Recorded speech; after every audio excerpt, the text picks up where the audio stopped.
Hello दोस्तों, आज हम लोग प्राचीन भारत के अंतर्गत ऐतिहासिक स्रोत पढ़ेंगे, जिसमें कुछ स्मार्ट फैक्ट्स व मल्टीपल चॉइस क्वेश्चन लेकर हम आपके समक्ष उपस्थित हुए हैं। यदि हमारा चैनल KDGS पॉइंट अभी तक आपने सब्सक्राइब न किया हो तो कृपया सब्सक्राइब कर लें और बेल आइकन प्रेस कर लें, जिससे हमारे अगले नोटिफिकेशन की जानकारी आप तक यथा समय पहुँच सके।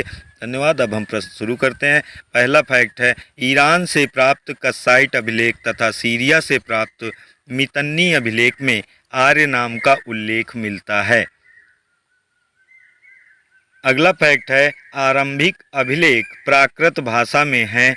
अभिलेखों में संस्कृत भाषा ईसा की दूसरी सदी से मिलने लगती है।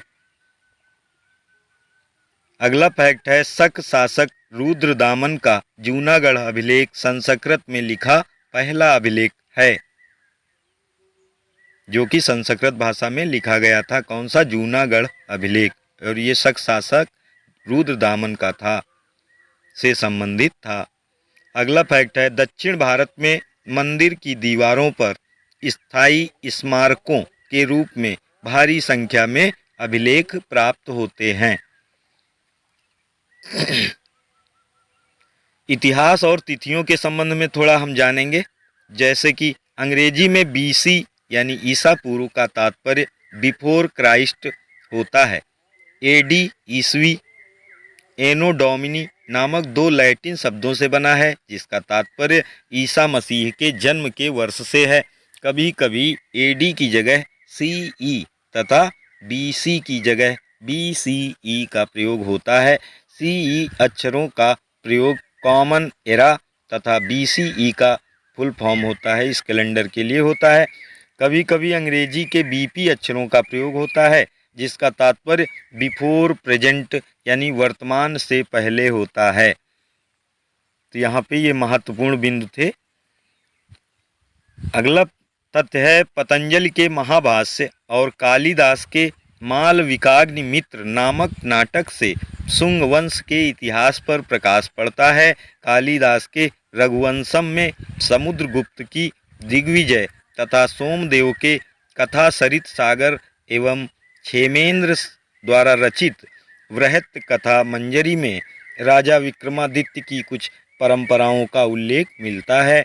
शूद्रक के मृच्छकटिकम तथा दंडी के 10 कुमार चरित में गुप्तकालीन समाज का सुंदर चित्रण मिलता है। तो यहाँ पे ये जो रचनाएं दी गई हैं और इनके रचनाकार दिए गए हैं और ये किन किन के द्वारा रचित किए गए हैं, ये आपकी परीक्षा के दृष्टिकोण से बहुत ही महत्वपूर्ण है। कृपया इन्हें मनन करिए। अगला तथ्य है, ऐतिहासिक रचनाओं में सर्वाधिक महत्वपूर्ण कल्हड़ द्वारा रचित राजतरंगिणी है। यह संस्कृत साहित्य में ऐतिहासिक घटनाओं के क्रमबद्ध इतिहास लिखने का पहला प्रयास है, प्रथम प्रयास है। ये भी राजतरंगिणी भी परीक्षा के दृष्टिकोण से बहुत ही महत्वपूर्ण है। और इसको किसने रचा था? तो ये कल्हड़ द्वारा रचित की गई थी, लिखी गई थी। तो यहाँ पे हम मल्टीपल चॉइस क्वेश्चन अब देखेंगे, कुछ उपरोक्त तथ्यों से संबंधित। निम्न में से कौन सा युग्म सही सुमेलित नहीं है? प्लिनी नेचुरल हिस्टोरिका, Ptolemy geography, Aristobulus history of the war, Fahien सीयूकी। तो यहाँ पे सही सुमेलित नहीं है विकल्प बताना है।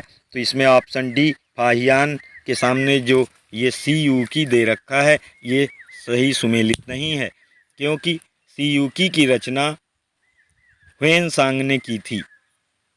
बाकी सब सही दिए गए हैं कि प्लिनी ने नेचुरल हिस्टोरिका लिखी और टॉलेमी ने ज्योग्राफी और अरिस्टोबुलस ने हिस्ट्री ऑफ द वार और ह्वेनसांग ने सीयूकी, ना कि फाहियान ने। इसलिए ऑप्शन डी यहाँ पे सुमेलित नहीं है। अगला प्रश्न है, निम्न कथनों पर विचार करें एवं सही उत्तर का चयन करें। आद्य ऐतिहासिक काल के लोग लिखना जानते थे, लेकिन उसे पढ़ा नहीं जा सका है। ऐतिहासिक काल के इतिहास को जानने का एकमात्र स्रोत पुरातात्विक है। तो यहाँ पे कौन सही है कौन गलत है, ये इन विकल्पों के आधार पे बताना है। तो इसमें सही उत्तर हो जाएगा ऑप्शन ए। केवल पहला कथन यहाँ पे सही दिया गया है, पहला विचार सही दिया गया है, वो है कि आद्य ऐतिहासिक काल के लोग लिखना जानते थे लेकिन उसे पढ़ा नहीं जा सका है। अगला प्रश्न है, निम्न में से कौन सा एक कथन असत्य है? अभिलेखों का अध्ययन पुरालेख शास्त्र कहलाता है। बी, पुराने दस्तावेजों की प्राचीन तिथि का अध्ययन पुरालिपि शास्त्र कहलाता है। सी, भारत में पाए गए अभिलेखों की भाषा केवल प्राकृत और संस्कृत है। और डी विकल्प में दिया गया है, सबसे पुराने अभिलेख हड़प्पा सभ्यता की मुहरों पर मिलते हैं। तो तीसरे प्रश्न का सही उत्तर हो जाएगा ऑप्शन सी, यहाँ पे असत्य है। शेष ए, बी और डी विकल्प बिल्कुल सत्य दिए गए हैं। सी विकल्प में गलत क्या दिया गया है, ये है कि भारत में पाए गए अभिलेखों की भाषा केवल प्राकृत और संस्कृत है। तो ये यहाँ पे गलत दिया गया है, क्योंकि ब्राह्मी और पाली भाषा में भी अभिलेख प्राप्त हुए हैं, ना कि केवल प्राकृत और संस्कृत में। इसलिए यहाँ पे विकल्प सी बिल्कुल गलत है। और शेष विकल्प सही दिए गए हैं कि अभिलेखों का अध्ययन पुरालेख शास्त्र कहलाता है और पुराने दस्तावेजों की प्राचीन तिथि का अध्ययन पुरालिपि शास्त्र कहलाता है। और डी विकल्प जो है, सबसे पुराने अभिलेख हड़प्पा सभ्यता की मुहरों पर मिलते हैं, ये भी कथन यहाँ पे सही दिया गया है। अगला प्रश्न है, निम्न में से कौन सा युग्म सही नहीं है? प्राचीनतम सिक्का आहत सिक्का कहलाता है क्या? सर्वप्रथम स्वर्ण मुद्राएं मौर्यों ने जारी करी या शुरू करी? सर्वाधिक शुद्ध स्वर्ण मुद्राएं कुषाण के काल में चली या सर्वाधिक स्वर्ण मुद्राएं गुप्तों के समय में आईं? तो इसमें सही विकल्प हो जाएगा ऑप्शन बी, सर्वप्रथम स्वर्ण मुद्राएं मौर्य के समय नहीं चली थीं।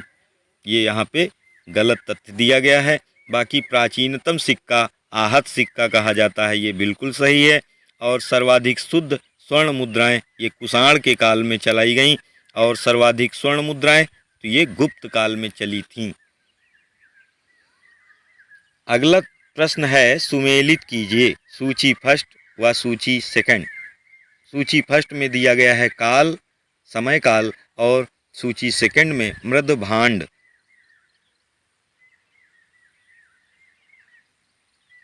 मृदभांड का अर्थ होता है मिट्टी के बर्तन। तो इसमें 3 बिंदु दिए गए, हड़प्पा, वैदिक और मौर्य से संबंधित। तो क्वेश्चन नंबर ये 5 है आपके समक्ष। तो हड़प्पा लाल मृदभांड, तो ए का दूसरा विकल्प यहाँ बिंदु सही होगा। हड़प्पा के सामने हो जाएगा लाल मृदभांड और वैदिक के सामने चित्रित धूसर मृदभांड और मौर्य के सामने बिंदु 3 सामने बिल्कुल सही दिया गया है। उत्तरी काले पालिश वाले मृदभांड मौर्यों के समय बनाए जाते थे, वैदिक के समय चित्रित धूसर मृदभांड बनाए जाने लगे और हड़प्पा काल में केवल लाल मृदभांड ही बनाए जाते थे। तो यहाँ पे विकल्प हो जाएगा ऑप्शन बी। 5 नंबर क्वेश्चन का ऑप्शन बी सही हो जाएगा। अब यहाँ पे कुछ स्मार्ट फैक्ट्स हम लेकर आए हैं, जिसमें पहला तथ्य है, ए कनिंघम को प्रागैतिहासिक पुरातत्व का जनक कहा गया है। किसको? ए कनिंघम को प्रागैतिहासिक पुरातत्व का जनक माना गया है, कहा गया है। अगला फैक्ट है, महाराष्ट्र के बोरी नामक स्थान पर खुदाई में मिले अवशेषों से ऐसा अनुमान लगाया जाता है कि पृथ्वी पर मनुष्य की उपस्थिति लगभग 14 लाख वर्ष पुरानी है। अगला फैक्ट है, भारत में प्रागैतिहासिक मानव का प्राचीनतम जीवाश्म हथनौरा से मिला है। अगला फैक्ट है, पुरापाषाण काल में मनुष्य संभवतः नीग्रिटो जाति के थे। अगला तथ्य है, बेलन घाटी से हड्डी से निर्मित मातृ देवी की उच्च पुरा प्रस्तर युगीन, प्रस्तर यानी पत्थर के युग की, पाषाण युगीन, पुरा पाषाण युगीन कह लो या पुरा प्रस्तर युगीन आकृति प्राप्त हुई है। किसकी? मातृ देवी की, वो भी बेलन घाटी से मिली है और ये हड्डी से निर्मित है। मातृ देवी की उच्च पुराप्रस्तरयुगीन आकृति। अगला फैक्ट है लेखहिया शैलाश्रय जो कैमूर की पहाड़ी में स्थित है से मानव समाधान के साक्ष्य मिले हैं।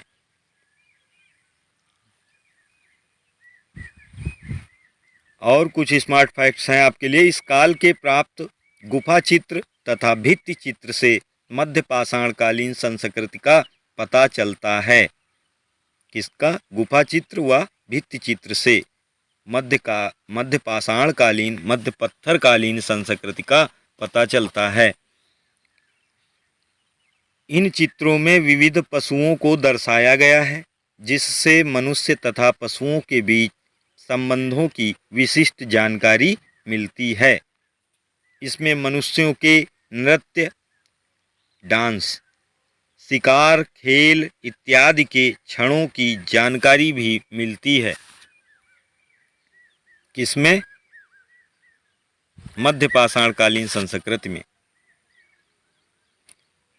मध्य पाषाणकालीन संस्कृति के लोगों ने गहरे लाल, हरे, उजले तथा पीले रंगों के प्रयोग को सीख लिया था और बेलन घाटी जो कि विंध्य पर्वत के उत्तर दिशा में स्थित है तथा नर्मदा घाटी के मध्य भाग से पुरापाषाण काल की तीनों अवस्था मध्य पाषाणकालीन अवस्था, नवपाषाणकालीन अवस्था के साक्ष्य प्राप्त होते हैं।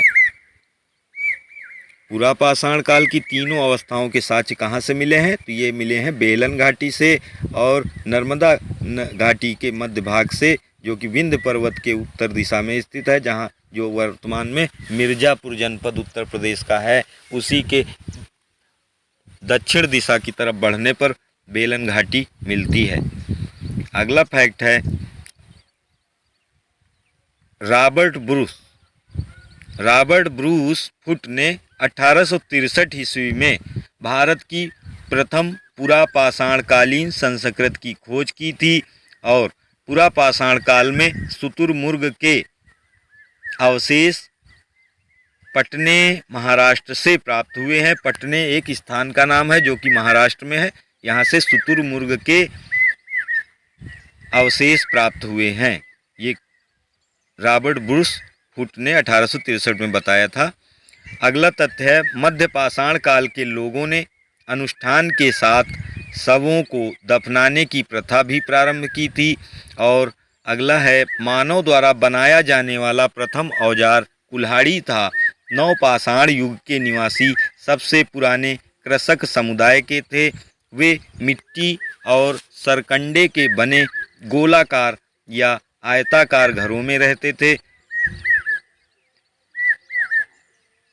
अगला तथ्य है नवपाषाण कालीन स्थल कोल्डिहिवा से चावल का एवं चैपानी मांडो एक स्थान है और ये इससे मृदभांड का प्राचीनतम साक्ष्य प्राप्त होता है। मिट्टी के भांड यानी बर्तनों का प्राचीनतम साक्ष्य मिला है। कहाँ से? कोल्डिहिवा से। और क्या मिला है? चावल का साक्ष्य और मृदभांड का प्राचीनतम साक्ष्य। नवपाषाण कालीन स्थल है ये कोल्डिहिवा। और मेहरगढ़ से एक कब्र में मृतक के साथ बकरी को दफनाने का साक्ष्य भी मिलता है। ताम्र पाषाणिक स्थलों में सबसे बड़ा उत्खनित ग्रामीण स्थल नवदा टोली है जहाँ से सर्वाधिक फसल प्राप्त हुई है। कौन सा है स्थान? वो नवदा टोली, जहाँ से सर्वाधिक फसल प्राप्त हुई है। अगला बिंदु है गिलुंद से पकाई गई ईंटों का साक्ष्य तथा दैमाबाद जो कि महाराष्ट्र में है से तांबे का रथ चलाता मनुष्य, सांड, गैंडा एवं हाथी प्राप्त हुए हैं। कहाँ से? दैमाबाद से। अगला तथ्य है कालीबंगा, बनावली तथा कोटदीजी की प्राक हड़प्पा यानी प्राचीन हड़प्पा अवस्था ताम्र पाषाणिक है। अगला बिंदु है नवदा टोली का उत्खनन HD संकालिया ने किया था जो मालवा संस्कृति से संबंधित है। नवदा टोली कहाँ पे है? मालवा मालवा कहाँ है? राजस्थान में। तो ये मालवा संस्कृति से संबंधित है। कौन सा स्थान? नवदा टोली। ताम्र पाषाणिक स्थल हल्लूर से घोड़े की एक हड्डी मिली है। घोड़े की एक हड्डी मिली है कहाँ से? ये हल्लूर नामक स्थान से मिली है। ये ताम्र पाषाणिक स्थल था हल्लूर।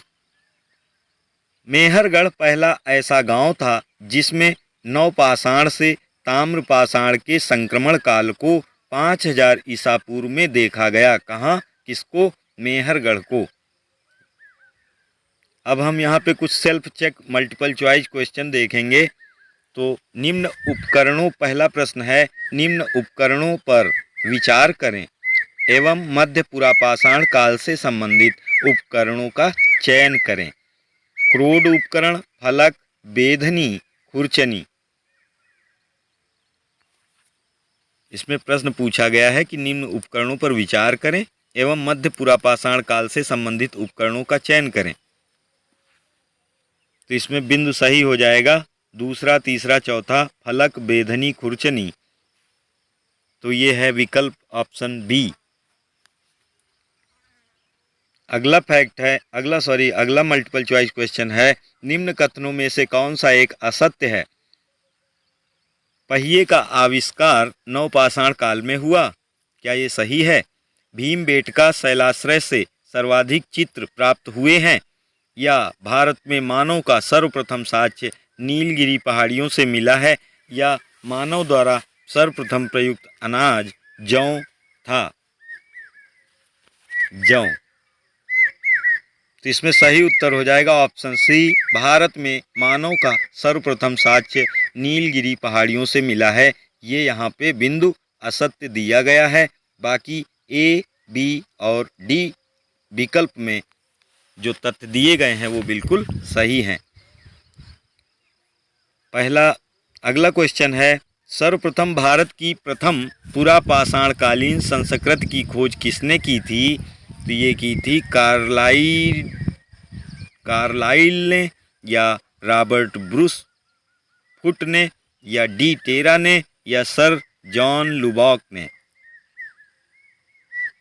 तो इसमें सही विकल्प होगा option B, Robert Bruce Foote ने सर्वप्रथम भारत की प्रथम पुरापाषाणकालीन संस्कृति कल्चर की खोज की थी। रॉबर्ट ब्रूस फुट ने।